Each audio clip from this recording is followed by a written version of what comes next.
You guys, today's conversation is super personal for me. And it might be for you too. We're talking about women being financially empowered. This is a big deal for me. I found myself personally leaving a 26-year marriage, and I didn't know how much money I made. I didn't know where it was. I didn't know what it was doing. And it took a ton of work to pull into a place where I felt like I have the knowledge and the control that I need here to be empowered. And I know this is a lot of our stories, and this conversation can be really prickly. And so we have an incredible guest today who has a lot to say on the subject. And she is going to talk to us about the importance of women having access to digital money. So in today's fast-paced world, access to digital money and control, and I repeat, control over accounts, are the most important predictors of a woman's economic empowerment. So when women can fully participate in the economy, they will be able to enhance the prosperity of their families, their communities, and even the entire country. Created in partnership with the Bill and Melinda Gates Foundation, this is Make Me Care About. I'm Jen Hatmaker, and with me is Dion Woods Bell, Senior Advisor of Global Policy for Financial Services for the Poor at the Bill and Melinda Gates Foundation. And today, Dion is helping us care about digital money. All right, Dion, hi, let's get into this. I think I understand being in control of your own financial choices, but I don't fully understand what you mean by digital money. Digital money is an electronic form of payment. Here in the U.S., we use systems like Cash App, Venmo, Apple, or Google Pay. In other countries, such as Kenya, they use a system called M-Pesa.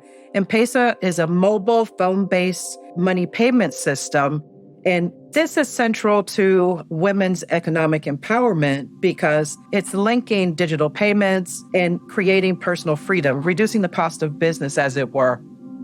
This allows small business owners, and in particular, women small business owners, to actually do business, democratizing who controls and who owns the payments. That I get, that economic empowerment piece. What I don't think I quite understand is the link between that and digital money. So can you tell me just a little bit more? Sure. So think about it this way. In times of crisis, like the COVID-19 crisis, or even more unexpected crisis, women need to be able to move quickly. Sometimes a crisis is dangerous and urgent enough that women need to flee the scene. Right. And so that's largely influenced by whether or not she has quick access to her funds without getting approval from anyone. That makes tons of sense to me. And before we get into some of those details, I would like to know why this matters to you personally, if it does. What is your connection to this issue particularly?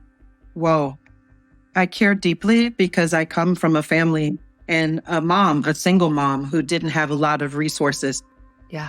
I remember us trying to gather cash and trying to just make ends meet. And I also care deeply because I've lived in other parts of the world where cash and money is even more scarce. So when people have opportunity to access digital money, for me, it means that they have access to opportunity, access to control, potentially the opportunity to own your own business, the opportunity to have self-agency, determination, and freedom. It means everything. So digital money in the global landscape is relatively new. This is sort of a modern resource. When would you say that digital money became really important for financial empowerment? Well, that's a tough question. You know, it has always been important, but especially during the pandemic, we've seen the inequality in the world. And so I'm going to double down on the pandemic and economic crisis as moments where we've been able to deeply understand that if we can get money into the hands of women, and especially there's no cash, we couldn't even talk to each other. This is a moment when everybody realized this is mission critical. So I love that we have this conversation centered on women for a lot of good reasons. So just playing devil's advocate, why is it that we're talking about women specifically? Is digital money important and useful for everyone? Why the emphasis here on women? It is important for everyone. And we have lots of lively conversations, I'll say, on our team and in our families about helping everybody. And indeed, we think of it this way. Women having lots of small or micro enterprises and the way their livelihoods depend on access to digital services and potentially other issues. So laundry, repair, cleaning, down to some basic services, restaurants, catering, tourism, crafts, agriculture. Of course, men are also engaged there. Women are the conduits and the guardians of their families, and they make sure communities thrive. We're anchoring on women for those very reasons. Yeah. The data is pretty unambiguous that financially empowered women are good for every man, woman, and child. And so I love this conversation. Let me ask you this question. Is there another dividing line besides gender? Is there a geographical sort of trend that you see too? We do a lot of work in the low and middle income countries. And so the poorest and most vulnerable populations all over the world, there's a divide there, but it's uneven. In Africa, there are certain countries that have more access and control than others, and the same in Asia and Latin America. And so, yeah, it's pretty uneven. I am obviously so jazzed about this conversation. You do not have to convince me to care about financial empowerment for women. And not just for me, not just for Jen Hatmaker, who was completely in the financial weeds and had to find her way through and dig her way out, but for women everywhere. And so my question is, how do we make digital money more accessible for more women all around the world? So all that and more when we come back. This is Make Me Care About, and I'm Jen Hatmaker.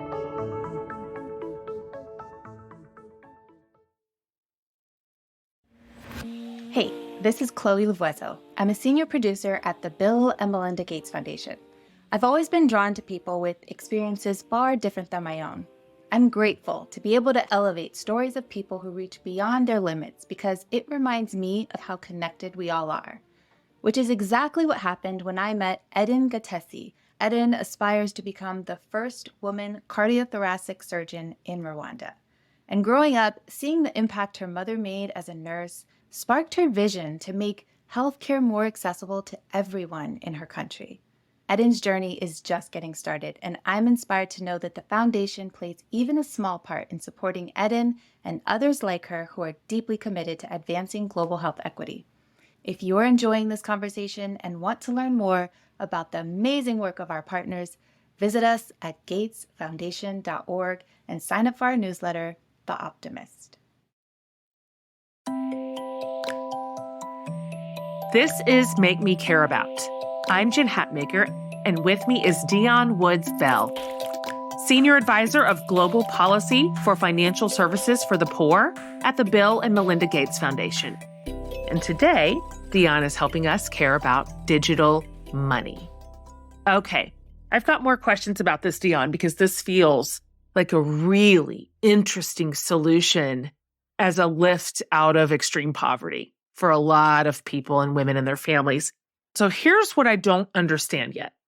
I get everything that you're saying, the obvious advantage to having access to digital money at all times, but certainly in crisis. I mean, I can 100% see and understand why that matters. What I don't quite understand is what the barriers are. What are the barriers to women, particularly, accessing digital money? So social inequality are really at the root of the barriers confronting women with regard to digital money. Women may have lower digital skills, face social stigma, have challenges with privacy and security. And this whole bundle of challenges, it creates this chasm between men and women. This is a gender digital divide that it's hard for society to make up, but we can. We can confront those challenges by women having access to digital infrastructure, digital public infrastructure, as some call it. That would mean digital ID, internet, phones, the ability to receive social safety net payments from governments and things of that nature. Do you run up against a lot of cultural or social barriers to simply allowing women access to digital money? Wow. You know what? There are so many places where women have a very hard time accessing and controlling their financial services and accounts. You just think about it. I'll paint this picture, right? There's this new data that just came out from the World Bank. It's called the Findex data. It's a huge survey looking at women's finances all over the world. So when you look at that data, what you find is that in many times, the gap between men and women is decreasing when it comes to opening accounts. But then when it comes to who's controlling those accounts, who manages the money, there's still quite a large gap. So we're still trying to figure out how women can both access accounts and have control over their digital accounts. In essence, autonomy and agency when you talk about digital finance. From a policy standpoint, if we came up to the 10,000-foot view, why should governments and institutions create policies and infrastructure that encourage women to access digital finances? Like, what's the incentive here? I'll go back to the pandemic again. Governments really were caught unprepared during the COVID-19 pandemic.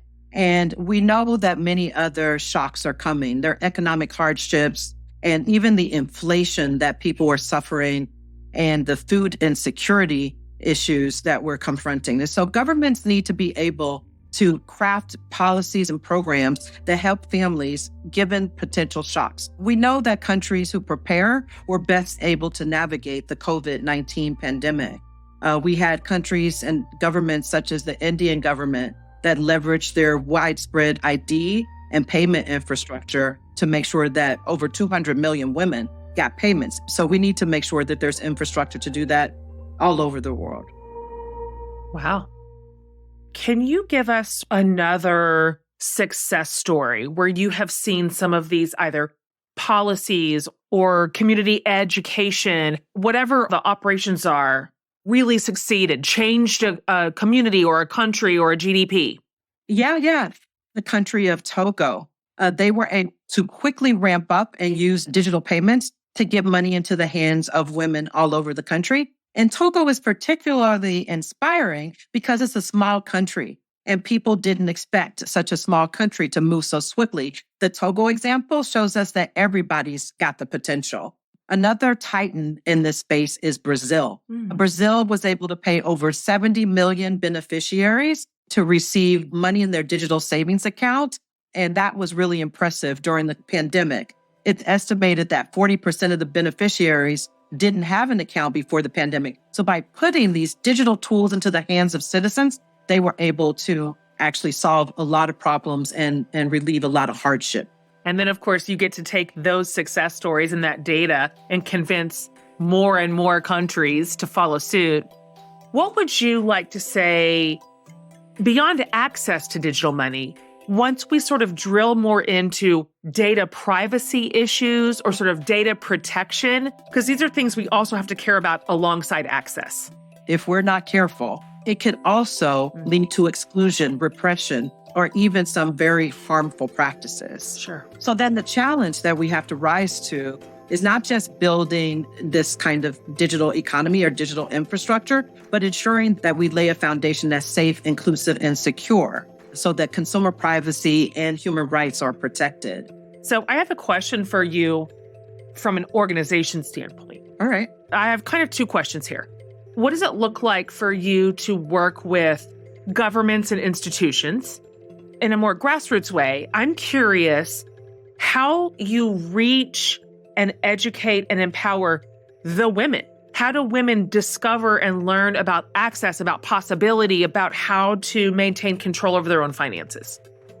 So you know what? Nothing that we do makes us more excited than working with people to meet them where they are. So the most energy and the most excitement we get is getting money into the hands of real women. And so we work with a number of women's groups around the world, and we make sure that they have access to training, for example, financial literacy. And we're working a lot with governments because governments have strategies and ways to impact the entire population.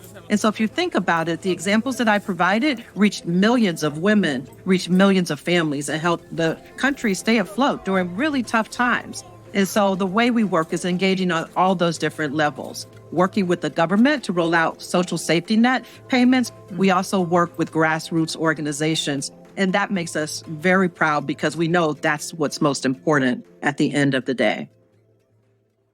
Do you have big, audacious projections about what this work could ultimately look like?